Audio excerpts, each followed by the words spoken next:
ਇੱਕ ਬਾਹੂਬਲੀ ਗੈਂਗਸਟਰ ਜਿਹੜਾ ਉੱਤਰ ਪ੍ਰਦੇਸ਼ ਦਾ ਸੀਗਾ ਉਹਨੂੰ ਇੱਥੇ ਰੱਖਣ ਦੇ ਵਾਸਤੇ, ਪੰਜਾਬ ਦੇ ਵਿੱਚ ਰੱਖਣ ਦੇ ਵਾਸਤੇ ਸਰਕਾਰ ਨੇ ਸੁਪਰੀਮ ਕੋਰਟ ਤੱਕ ਜਾ ਕੇ ਕੇਸ ਲੜਿਆ ਸੀਗਾ ਵੀ ਨਹੀਂ ਅਸੀਂ ਉਹਨੂੰ ਇੱਥੇ ਰੱਖਣਾ ਹੀ ਰੱਖਣਾ। ਇਹੋ ਜਿਹੇ ਗੈਂਗਸਟਰਾਂ ਦੀਆਂ ਜਿਹੜੀਆਂ ਉਹ ਇੰਟਰਵਿਊ ਕਰਨਾ ਵੀ ਕੋਈ ਪੱਤਰਕਾਰਤਾ ਨਹੀਂ ਗੀ। ਕਿ ਪੰਜਾਬ ਦੇ ਕੋਲੇ ਸਾਈਬਰ ਕ੍ਰਾਈਮ ਨੂੰ ਕਾਬੂ ਕਰਨ ਦੇ ਵਾਸਤੇ ਕੋਈ ਟੈਕਨੋਲੋਜੀ ਨਹੀਂ ਹੈ। 5 ਸਾਲਾਂ ਦੇ ਦੌਰਾਨ ਕਾਂਗਰਸ ਨੇ ਗੈਂਗਸਟਰਾਂ ਨੂੰ ਕਾਬੂ ਕਰਨ ਦੇ ਵਾਸਤੇ ਕੀ ਕੀਤਾ? ਭਾਜਪਾ ਨੇ ਸ਼ਿੰਦੇ ਨੂੰ ਮਹਾਰਾਸ਼ਟਰ ਮੰਤਰੀ ਮੰਡਲ ਦੇ ਵਿੱਚ 8 ਕੈਬਨਿਟ ਰੈਂਕ, 5 ਰਾਜ ਮੰਤਰੀ ਰੈਂਕ ਦਾ ਆਫਰ ਦਿੱਤਾ। ਨਾਲ ਹੀ ਕੇਂਦਰ ਦੇ ਵਿੱਚ 2 ਮੰਤਰੀ ਬਣਾਉਣ ਦੀ ਪੇਸ਼ਕਸ਼ ਵੀ ਕੀਤੀ ਆ।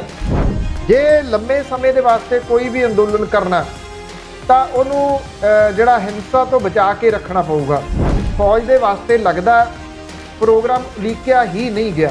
ਤੋਂ ਘੱਟ 5 ਤੋਂ 7 ਸਾਲ ਲੱਗ ਜਾਂਦੇ ਆ ਇੱਕ ਫੌਜੀ ਨੂੰ ਫੌਜੀ ਬਣਨ ਦੇ ਵਾਸਤੇ। ਦੂਜੇ ਪਾਸੇ ਭਾਰਤੀ ਜਨਤਾ ਪਾਰਟੀ ਦੇ ਇੱਕ ਆਗੂ ਇਹ ਵੀ ਆਖੀ ਜਾਂਦੇ ਆ ਵੀ ਆ ਜਿਹੜਾ ਭਾਰਤੀ ਜਨਤਾ ਪਾਰਟੀ ਦਾ ਦਫ਼ਤਰ ਆ ਇਹਦੇ ਬਾਹਰ ਜੇ ਮੈਨੂੰ ਸਿਕਿਉਰਿਟੀ ਗਾਰਡ ਰੱਖਣਾ ਪਿਆ ਮੈਂ ਕਿਸੇ ਹੋਰ ਨੂੰ ਥੋੜੀ ਰੱਖੂੰਗਾ, ਮੈਂ ਅਗਨੀਵੀਰ ਨੂੰ ਰੱਖੂੰਗਾ। ਕੀ ਭਾਰਤੀ ਜਨਤਾ ਪਾਰਟੀ 2024 ਦੇ ਵਿੱਚ ਇਹ ਨੁਕਸਾਨ ਉਠਾਉਣ ਦੇ ਵਾਸਤੇ ਤਿਆਰ ਹੋਊਗੀ?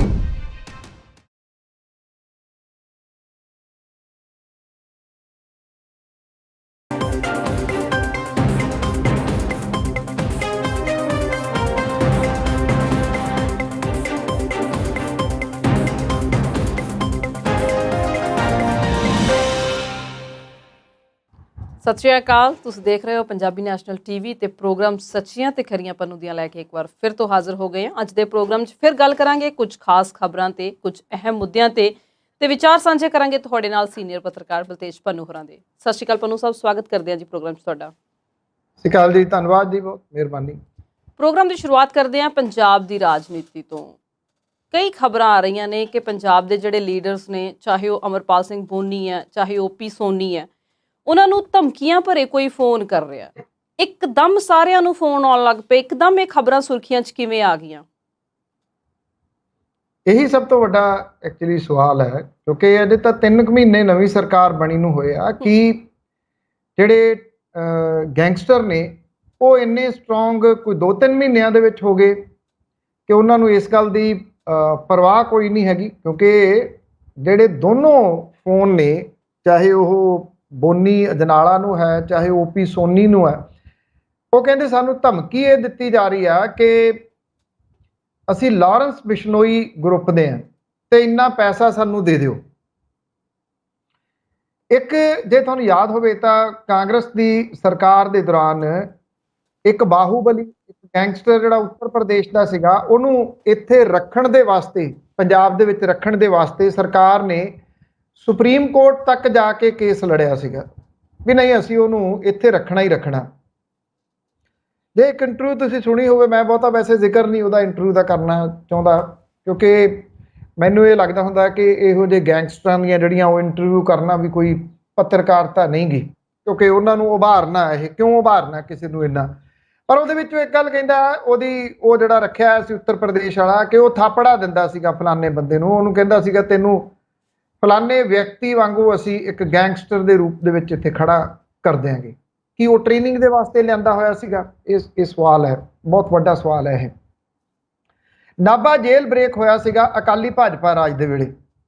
ਨਾਭੇ ਜੇਲ੍ਹ ਤੋਂ ਜਿਹੜੀ ਕਿ ਮੈਕਸਿਮਮ ਸਿਕਿਉਰਿਟੀ ਵਾਲੀ ਜੇਲ੍ਹ ਮੰਨੀ ਜਾਂਦੀ ਹੈ, ਉੱਥੋਂ ਗੈਂਗਸਟਰ ਕੁਝ ਆਪਣੇ ਸਾਥੀ ਛੁਡਵਾ ਕੇ ਲੈ ਗਏ ਸੀ। ਉਹ ਨਾ ਤਾਂ ਉਦੋਂ ਅਕਾਲੀ ਭਾਜਪਾ ਰਾਜ ਦੇ ਦੌਰਾਨ ਲੱਭਿਆ ਜਾ ਸਕਿਆ ਕਿ ਉਹ ਕਿਵੇਂ ਵਾਪਰਿਆ ਸੀ ਸਾਰਾ ਕੁਝ। ਤੇ ਜਦੋਂ 17 ਦੇ ਵਿੱਚ ਫਿਰ ਆ ਗਈ ਕਾਂਗਰਸ ਦੀ ਸਰਕਾਰ, ਨਾ ਉਹਨਾਂ ਨੇ ਉਦੋਂ ਕੁਝ ਲੱਭਣ ਦੀ ਕੋਸ਼ਿਸ਼ ਕੀਤੀ ਕਿ ਉਹ ਐਕਚੁਅਲੀ ਹੋਇਆ ਕੀ ਸੀਗਾ, ਇਹ ਗੈਂਗਸਟਰ ਕਿਵੇਂ ਐਡੇ ਵੱਡੇ ਹੋ ਗਏ। ਗੈਂਗਸਟਰਵਾਦ ਜਿਹੜਾ ਕਾਂਗਰਸ ਦੇ ਰਾਜ ਦੇ ਦੌਰਾਨ ਵੀ ਚੱਲਦਾ ਰਿਹਾ, ਇਹ ਜੰਮਿਆ ਜਾਂ ਵੱਡਾ ਹੋਇਆ 10 ਸਾਲਾਂ ਦੀ ਗੱਠਜੋੜ ਸਰਕਾਰ ਦੇ ਦੌਰਾਨ, ਤੇ ਬਾਅਦ ਦੇ ਵਿੱਚ ਇਹ ਜਿਹੜਾ ਚੱਲਦਾ ਰਿਹਾ ਉਸੇ ਤਰੀਕੇ ਦੇ ਨਾਲ ਕਾਂਗਰਸ ਦੇ ਰਾਜ ਦੇ ਦੌਰਾਨ। ਇਹਦੇ ਨਾਲ ਮੈਂ ਇੱਕ ਘਟਨਾ ਹੋਰ ਜਿਹੜੀ ਜੋੜਨੀ ਚਾਹੁੰਦਾ, ਜਿਹੜੀ ਕਿ ਪੰਜਾਬੀਆਂ ਦੀ ਮਾਨਸਿਕਤਾ ਦੇ ਨਾਲ ਜੁੜੀ ਹੋਈ ਆ। ਉਹ ਇੱਕ ਮੋਗਾ ਡਿਸਟ੍ਰਿਕਟ ਦੇ ਵਿੱਚ ਪੈਂਦਾ ਪਿੰਡ, ਉੱਥੇ ਆਪਣੇ ਘਰ ਦੇ ਉੱਤੇ ਆਪੇ ਹੀ ਗੋਲੀਆਂ ਚਲਾਈਆਂ ਕਿਸੇ ਨੇ। ਚਲਾਈਆਂ ਕਿਉਂ ਆ? ਕਿਉਂਕਿ ਉਹ ਇਹ ਚਾਹੁੰਦੇ ਕਿ ਉਹਨਾਂ ਨੂੰ ਅਸਲੇ ਦਾ ਲਾਇਸੈਂਸ ਮਿਲੇ। ਇਸ ਕਰਕੇ ਉਹਨਾਂ ਨੇ ਗੋਲੀਆਂ ਚਲਾਈਆਂ। ਫਸ ਕਿੱਥੋਂ ਗਏ ਕਿ ਜੀ ਉਹ ਕਹਿੰਦੇ ਗੱਡੀ ਦੇ ਵਿੱਚ ਆਏ ਸੀਗੇ ਗੋਲੀਆਂ ਚਲਾਉਣ ਵਾਲੇ। ਗੱਡੀ ਜਿਹੜੀ ਉਹ ਦਿਸੀ ਨਾ, ਕਿਉਂਕਿ ਸੀਸੀਟੀਵੀ ਕੈਮਰੇ ਅੱਜ ਕੱਲ੍ਹ ਬਹੁਤ ਸਾਰੇ ਥਾਵਾਂ ਦੇ ਉੱਤੇ ਲੱਗੇ ਹੋਏ ਆ, ਤੇ ਕੋਈ ਗੱਡੀ ਪਿੰਡ ਦੇ ਵਿੱਚ ਆਉਂਦੀ ਨਹੀਂ ਦਿਸੀ, ਨਾ ਪਿੰਡੋਂ ਬਾਹਰ ਜਾਂਦੀ ਦਿਸੀ। ਉੱਥੋਂ ਕੋਈ ਸ਼ੱਕ ਪੈਣਾ ਸ਼ੁਰੂ ਹੋਇਆ ਤੇ ਬਾਅਦ ਦੇ ਵਿੱਚ ਇਹ ਪਤਾ ਲੱਗਿਆ, ਉਹ ਆਪ ਹੀ ਮੰਨ ਗਏ ਵੀ ਨਹੀਂ, ਅਸਲ ਦੇ ਵਿੱਚ ਸਾਨੂੰ ਅਸਲੇ ਦਾ ਲਾਇਸੈਂਸ ਨਹੀਂ ਮਿਲ ਰਿਹਾ ਸੀਗਾ, ਇਸ ਕਰਕੇ ਅਸੀਂ ਇਹ ਗੋਲੀ ਚਲਾਉਣ ਦਾ ਡਰਾਮਾ ਕੀਤਾ। ਜਦੋਂ ਸੁਰੱਖਿਆ ਘਟਾਈ ਗਈ ਆ, ਇਹ ਸੁਰੱਖਿਆ ਬੋਨੀ ਅਜਨਾਲਾ ਦੀ ਵੀ ਘਟਾਈ ਗਈ। ਬੋਨੀ ਅਜਨਾਲਾ ਹਾਈ ਕੋਰਟ ਪਹੁੰਚੇ ਸਨ ਕਿ ਮੈਨੂੰ ਸੁਰੱਖਿਆ ਦੀ ਹੋਰ ਲੋੜ ਹੈ। ਹਾਈ ਕੋਰਟ ਨੇ ਜਿਹੜੀ ਸੁਰੱਖਿਆ ਜਿੰਨੀ ਕੁ ਪਹਿਲਾਂ ਸੀਗੀ ਉਨੀ ਕੁ ਕਰ ਦਿੱਤੀ। ਸ਼ਾਇਦ ਇਹ ਸਮਝਦੇ ਨੇ ਕਿ ਉਹ ਅਨਫ ਨਾ ਹੋਵੇ। ਜਿਹੜੇ ਓਪੀ ਸੋਨੀ ਨੇ ਹਾਈ ਕੋਰਟ ਉਹ ਵੀ ਪਹੁੰਚੇ ਸੀ, ਕਿਉਂਕਿ ਸਿਕਿਉਰਿਟੀ ਉਹਨਾਂ ਦੀ ਵੀ ਘਟਾਈ ਗਈ ਸੀ, ਸੁਰੱਖਿਆ ਉਹਨਾਂ ਦੀ ਵੀ ਘਟਾਈ ਗਈ ਸੀ। ਹੁਣ ਉਹ ਕਹਿੰਦੇ ਕਿ ਮੈਨੂੰ WhatsApp ਕਾਲ ਤੋਂ ਡਿਫਰੈਂਟ ਨੰਬਰਾਂ ਤੋਂ ਕਾਲਸ ਆ ਰਹੀਆਂ ਨੇ। ਜਿਹੜੇ ਬੋਨੀ ਅਜਨਾਲਾ ਉਹ ਤਾਂ ਇਹ ਵੀ ਕਹਿੰਦੇ ਆ ਕਿ ਮੈਨੂੰ ਵੌਇਸ ਮੈਸੇਜ ਵੀ ਛੱਡਿਆ, ਉਹਦੇ ਵਿੱਚ ਇਹ ਆਖਿਆ ਗਿਆ ਕਿ ਆਹ ਅਕਾਊਂਟ ਨੰਬਰ ਹੈ, ਇਹਦੇ ਵਿੱਚ ਪੈਸੇ ਪਾ ਦਿਓ, ਪੈਸੇ ਨਹੀਂ ਪਾਏ ਤੇ ਫਿਰ ਵੇਖ ਲਿਓ ਤੁਹਾਡਾ ਹਸ਼ਰ ਕੀ ਹੋਊਗਾ। ਸਵਾਲ ਫਿਰ ਉਹੀ ਹੈ ਕਿ ਕੀ 3 ਮਹੀਨਿਆਂ ਦੇ ਵਿੱਚ ਇਹ ਗੈਂਗਸਟਰ ਜਾਂ ਉਹਨਾਂ ਦੇ ਅੱਗੋਂ ਜਿਹੜੇ ਇਹ ਪੈਸੇ ਇਕੱਠੇ ਕਰਨ ਵਾਲੇ ਆ ਰੱਖੇ ਹੋਏ ਉਹਨਾਂ ਦੇ ਗੁਰਗੇ ਫੀਲੇ, ਉਹ ਇੰਨੇ ਸਟਰੋਂਗ 2-3 ਮਹੀਨਿਆਂ ਦੇ ਵਿੱਚ ਹੋ ਗਿਆ ਕਿ ਉਹ ਆਪਣੇ ਖਾਤਿਆਂ ਦੇ ਵਿੱਚ ਪੈਸੇ ਪਾਉਣ ਲੱਗ ਗਏ। ਕਿਉਂਕਿ ਖਾਤੇ ਦੇ ਵਿੱਚ ਪੈਸੇ ਪਵਾਉਣਾ ਤਾਂ ਮਤਲਬ ਇਹ ਕਿ ਤੁਰੰਤ ਫੜੇ ਜਾਣਾ। ਔਰ ਇਹ ਕਿਹਾ ਜਾਂਦਾ ਹੈ ਕਿ ਜਿਹੜੀ ਇਹ ਐਕਸਟੋਰਸ਼ਨ ਮਨੀ ਹੈ, ਇਹਨਾਂ ਨੇ ਸਿੰਗਰਾਂ ਤੋਂ ਅਗਰਾਉਣੀ ਸ਼ੁਰੂ ਕੀਤੀ ਹੈ। ਸਿੰਗਰਾਂ ਨੇ ਦੱਸਿਆ ਨਹੀਂ, ਸਰਕਾਰ ਤੱਕ ਸ਼ਿਕਾਇਤ ਨਹੀਂ ਕੀਤੀ, ਜਿਹਦੇ ਕਰਕੇ ਇਹ ਗੈਂਗਸਟਰ ਏਡੇ ਵੱਡੇ ਹੋ ਗਏ। ਇਹਨਾਂ ਨੇ ਸ਼ਿਕਾਇਤ ਕਿਉਂ ਨਹੀਂ ਕੀਤੀ, ਇਹ ਵੀ ਇੱਕ ਆਪਣੇ ਆਪ ਦੇ ਵਿੱਚ ਸਵਾਲ ਹੈ। ਕੀ ਇਹ ਇਸ ਗੱਲ ਨੂੰ ਲੈ ਕੇ ਡਰਦੇ ਆ ਕਿ ਜੇ ਇਹ ਦੱਸਿਆ ਜਾਵੇ ਕਿ ਇੰਨਾ ਅਸੀਂ ਪੈਸਾ ਗੈਂਗਸਟਰਾਂ ਨੂੰ ਦੇਤਾ ਤੇ ਉਹਦਾ ਹਿਸਾਬ ਕਿਤਾਬ ਨਹੀਂ ਇਹਨਾਂ ਨੇ ਕੋਈ ਵੀ ਰੱਖਿਆ ਹੋਇਆ, ਕਿਉਂਕਿ ਕੈਸ਼ ਪੈਸਾ ਇਨਵੋਲਵ ਆ। ਜਿਹੜੇ ਸ਼ੋਜ਼ ਵਗੈਰਾ ਇਹ ਲਾਉਂਦੇ ਆ ਉਹਦੇ ਵਿੱਚ ਤਾਂ ਕੈਸ਼ ਪੈਸਾ ਇਨਵੋਲਵ ਆ। ਇਹ ਵੀ ਕਿਹਾ ਜਾਂਦਾ ਕਿ ਫਿਲਮਾਂ ਵਗੈਰਾ 'ਚ ਵੀ ਜਿਹੜੇ ਕੰਮ ਕਰਦੇ ਆ, ਪੈਸਾ ਉਹਦੇ ਵਿੱਚ ਵੀ ਕੈਸ਼ ਬਹੁਤ ਇਨਵੋਲਵ ਆ, ਜਿਹੜਾ ਉਹਦੇ ਵਿੱਚ ਕੰਮ ਕਰਨ ਦਾ ਇਹ ਲੈਂਦੇ ਆ, ਉਹਦਾ ਹਿਸਾਬ ਕਿਤਾਬ ਨਹੀਂ ਬਹੁਤਾ ਰੱਖਿਆ ਜਾਂਦਾ, ਜਿਹਦੇ ਕਰਕੇ ਸ਼ਾਇਦ ਇਹ ਕਿਤੇ ਨਾ ਕਿਤੇ ਡਰਦੇ ਆ। ਪਰ ਇਹ ਸਿਆਸਤਦਾਨਾਂ ਨੂੰ ਜਿਹੜੀਆਂ ਧਮਕੀਆਂ ਮਿਲਣੀਆਂ ਉਹ ਵੀ ਇੱਕਦਮ ਇੰਨੀਆਂ ਤੇਜ਼ ਹੋ ਜਾਣੀਆਂ। ਤੁਸੀਂ ਦੇਖੋ, ਇੱਕ ਤਾਂ ਭਾਰਤੀ ਜਨਤਾ ਪਾਰਟੀ ਦੇ ਆਗੂ ਨੇ, ਉਹ ਕਹਿੰਦੇ ਕਿ ਮੈਂ ਸਿੱਧੂ ਮੂਸੇਵਾਲੇ ਦੇ ਕਤਲ ਦੀ CBI ਜਾਂਚ ਮੰਗੀ ਸੀ, ਇਸ ਕਰਕੇ ਮੈਨੂੰ WhatsApp ਕਾਲ ਦੇ ਰਾਹੀਂ ਧਮਕੀਆਂ ਆ ਰਹੀਆਂ ਨੇ। ਬੋਨੀ ਅਜਨਾਲਾ ਕਹਿੰਦੇ ਮੇਰੇ ਕੋਲ ਪੈਸੇ ਮੰਗੇ ਜਾ ਰਹੇ ਆ, ਮੈਨੂੰ ਧਮਕੀਆਂ ਆ ਰਹੀਆਂ ਨੇ। ਓਪੀ ਸੋਨੀ ਕਹਿੰਦੇ ਮੇਰੇ ਤੋਂ ਪੈਸੇ ਮੰਗੇ ਜਾ ਰਹੇ ਆ, ਮੈਨੂੰ ਧਮਕੀਆਂ ਆ ਰਹੀਆਂ ਨੇ। ਇਹਦੇ ਪਿੱਛੇ ਕਾਰਨ ਜਿਹੜਾ ਉਹ ਕੀ ਹੈ, ਇਹ ਬੜਾ ਵੱਡਾ ਸਵਾਲ ਹੈ। ਇੱਕ ਤਾਂ ਅੱਜ ਕੱਲ੍ਹ ਸੌਫਟਵੇਅਰ ਇਸ ਤਰ੍ਹਾਂ ਦੇ ਆ ਗਏ ਆ ਜਿਹਦੇ ਨਾਲ ਤੁਸੀਂ ਆਪਣਾ ਫੋਨ ਨਹੀਂ ਵੀ ਨੰਬਰ ਤੁਹਾਡਾ ਨਾ ਜਾਵੇ, ਕੋਈ ਹੋਰ ਨੰਬਰ ਚਲ ਜੇ, ਕਿਸੇ ਫੋਰਨ ਕੰਟਰੀ ਦਾ ਨੰਬਰ ਜਾਵੇ, ਜੇ ਉਹਦੇ ਰਾਹੀਂ ਕਾਲ ਕਰੋ ਤੁਸੀਂ ਉਸ ਸੌਫਟਵੇਅਰ ਦੇ ਰਾਹੀਂ, ਤੇ ਨੰਬਰ ਉਸ ਕੰਟਰੀ ਦਾ ਆ ਜਾਂਦਾ। ਉਂਝ ਵੈਸੇ ਸਾਈਬਰ ਕ੍ਰਾਈਮ ਦੇ ਵਿੱਚ ਇਹ ਆਉਂਦਾ, ਔਰ ਸਾਈਬਰ ਜਿਹੜੇ ਹੈਂਡਲ ਕਰਨ ਵਾਲੇ ਨੇ ਸਾਈਬਰ ਕ੍ਰਾਈਮ, ਉਹਨਾਂ ਕੋਲੇ ਵੀ ਟੈਕਨੋਲੋਜੀ ਤਾਂ ਕਾਫੀ ਹੈਗੀ ਆ ਕਿ ਇਹ ਇਹਨੂੰ ਟਰੈਕ ਕਰ ਸਕਦੇ ਆ। ਖਾਸ ਤੌਰ ਦੇ ਉੱਤੇ ਜਿਹੜੀ ਦਿੱਲੀ ਦਾ ਸਪੈਸ਼ਲ ਬ੍ਰਾਂਚ ਆ ਉਹਦੇ ਕੋਲੇ ਬਹੁਤ ਇਸ ਤਰ੍ਹਾਂ ਦੀ ਟੈਕਨੋਲੋਜੀ ਹੈਗੀ ਆ, ਜਿਹੜੀ ਕਿ ਅਕਸਰ ਉਸ ਟੈਕਨੋਲੋਜੀ ਨੂੰ ਇਹਨਾਂ ਗੈਂਗਸਟਰਾਂ ਨੂੰ ਫੜਨ ਦੇ ਵਾਸਤੇ ਵਰਤਦੀ ਹੈ।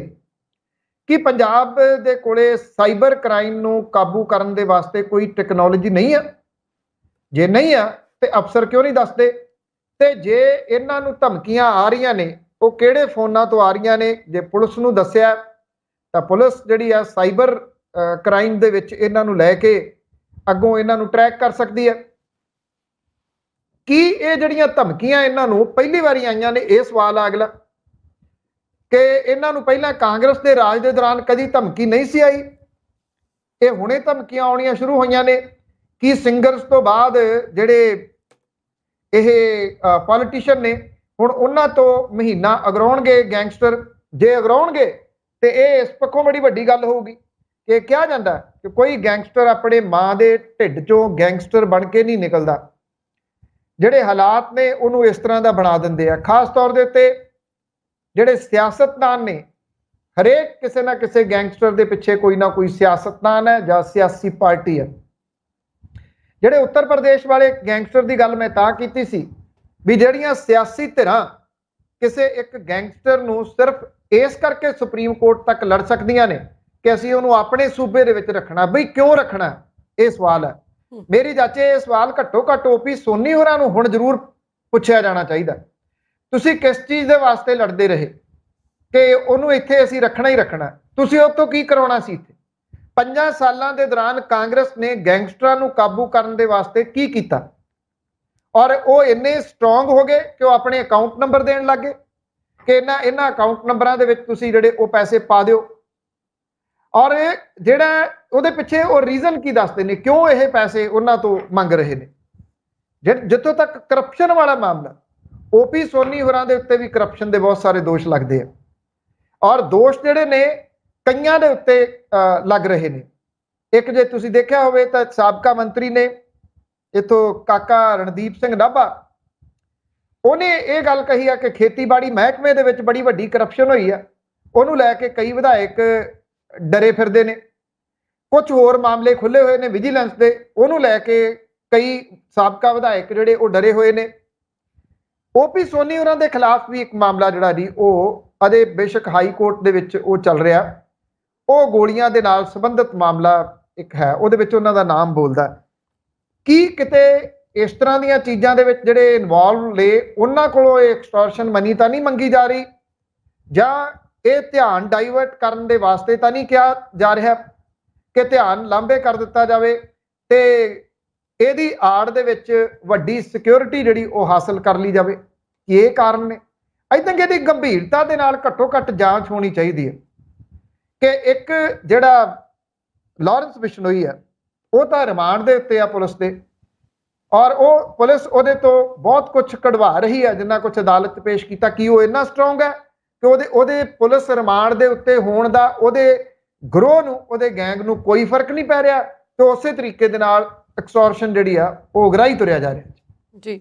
ਰੁਕ ਕਰਦੇ ਹਾਂ ਹੁਣ ਅਗਲੇ ਮੁੱਦੇ ਵੱਲ, ਪਰ ਇਸ ਵੇਲੇ ਵੇਲਾ ਇੱਕ ਛੋਟੀ ਜਿਹੀ ਬ੍ਰੇਕ ਦਾ ਹੋ ਚੁੱਕਾ ਹੈ। ਬਹੁਤ ਜਲਦ ਹਾਜ਼ਰ ਹੁੰਦੇ ਹਾਂ।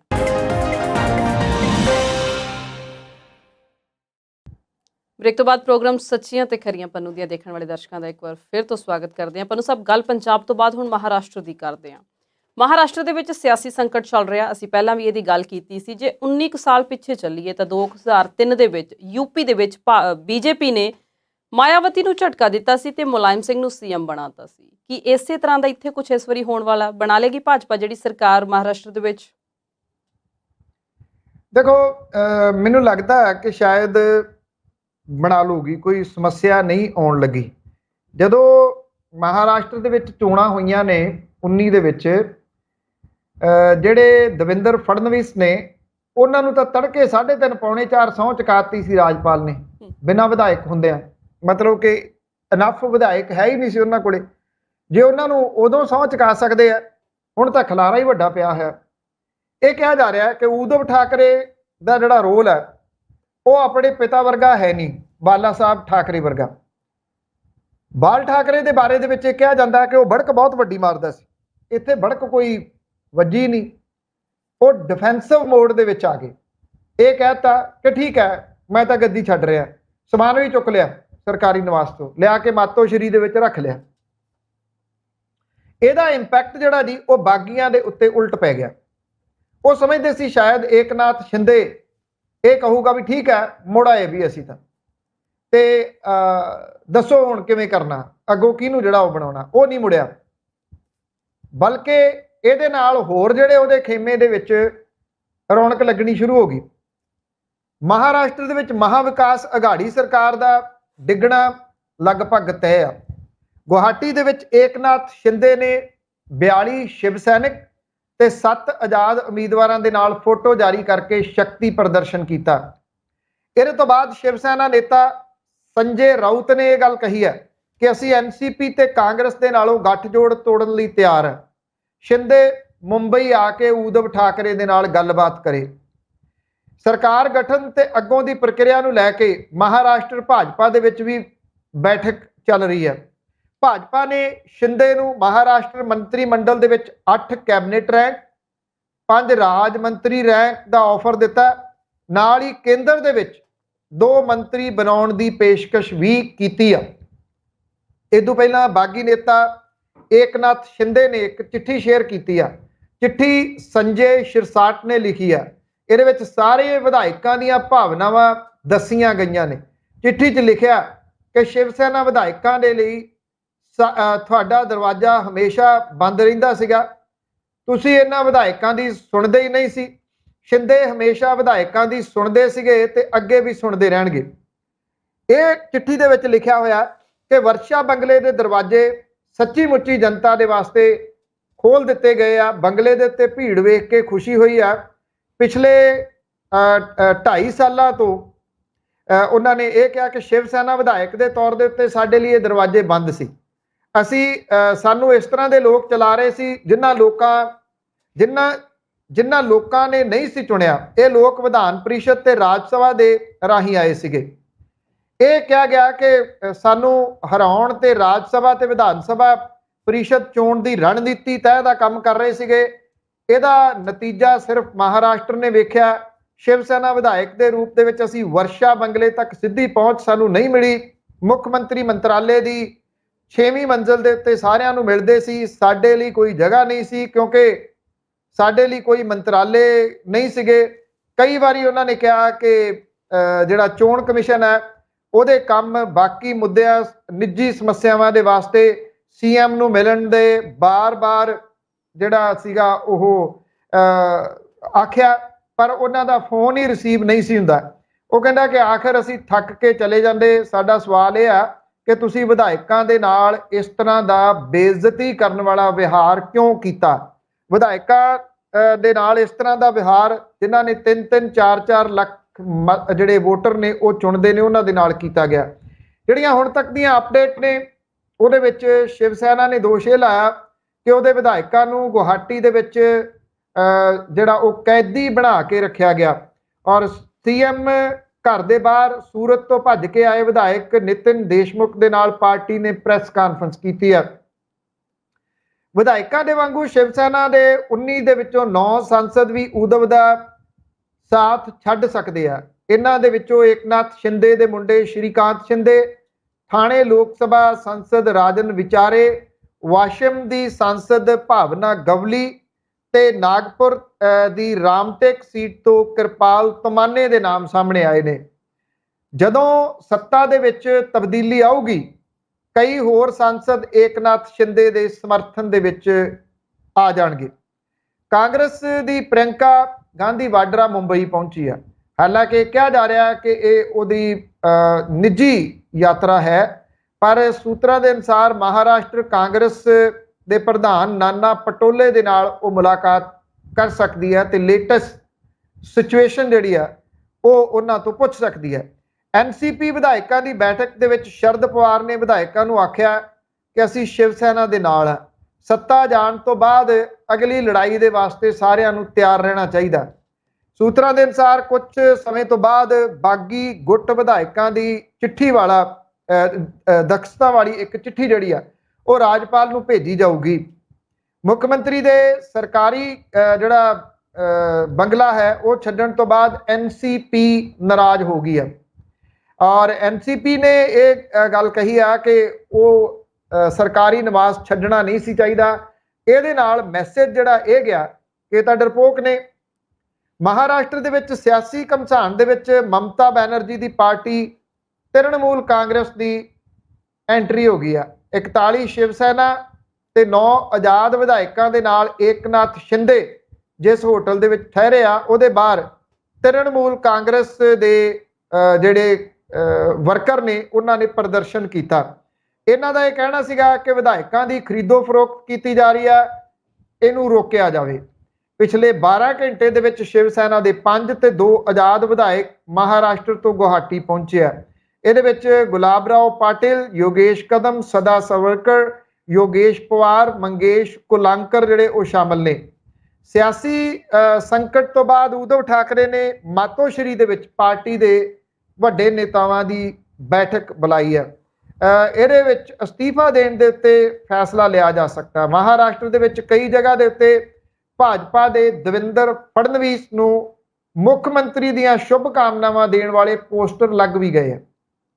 ਉਧਵ ਦੇ ਕੋਲੇ ਹੁਣ ਬਹੁਤੇ ਰਾਹ ਬਚੇ ਨਹੀਂਗੇ। ਪਹਿਲਾਂ ਤਾਂ ਸ਼ਰਦ ਪਵਾਰ ਦੀ ਗੱਲ ਮੰਨ ਕੇ ਏਕਨਾਥ ਸ਼ਿੰਦੇ ਨੂੰ ਮੁੱਖ ਮੰਤਰੀ ਬਣਾਉਣ ਦਾ ਆਫਰ ਦੇ ਦੇਵੇ। ਹਾਲਾਂਕਿ ਸ਼ਿੰਦੇ ਨੇ ਮਹਾ ਵਿਕਾਸ ਅਗਾੜੀ ਦੇ ਨਾਲ ਸਰਕਾਰ ਦੇ ਵਿੱਚ ਰਹਿਣ ਤੋਂ ਨਾ ਕਰ ਦਿੱਤੀ ਹੈ। ਦੂਸਰਾ ਫਲੋਰ ਟੈਸਟ ਦਾ ਹੈ। ਸੰਜੇ ਰਾਉਤ ਫਲੋਰ ਟੈਸਟ ਦੀ ਗੱਲ ਜਿਹੜੀ ਆ ਉਹ ਕਰ ਰਹੇ ਨੇ।